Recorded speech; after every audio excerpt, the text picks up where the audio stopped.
তাহাজ্জুদ সালাত আলোতে না অন্ধকারে কোন অবস্থায় পড়া উত্তম? আসসালামু আলাইকুম ওয়া রাহমাতুল্লাহি ওয়া বারাকাতুহু। বিরাদারান ইসলাম, দ্বীনি প্রশ্নোত্তর পর্বে আপনাদের স্বাগতম। এবার আমরা যে প্রশ্নটির উত্তর জানার চেষ্টা করব সেটা হচ্ছে তাহাজ্জুদ সালাত আলোতে না অন্ধকারে কোন অবস্থায় পড়া উত্তম? এর উত্তর হলো তাহাজ্জুদ সালাত আলোতে কিংবা অন্ধকারে উভয় অবস্থাতেই আদায় করা যায়।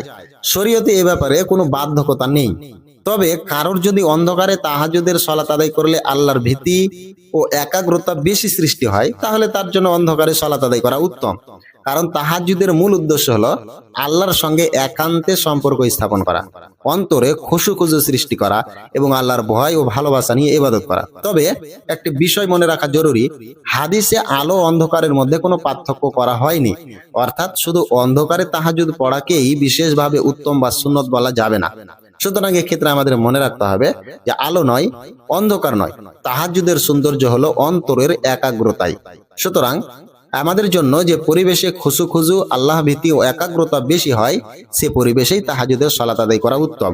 আল্লাহ তাআলা আমাদেরকে তার ইবাদত করার এবং খুশু খুজুর সঙ্গে তাহাজ্জুদ আদায় করার তৌফিক দান করুন। আমিন। আসসালামু আলাইকুম ওয়া রাহমাতুল্লাহ।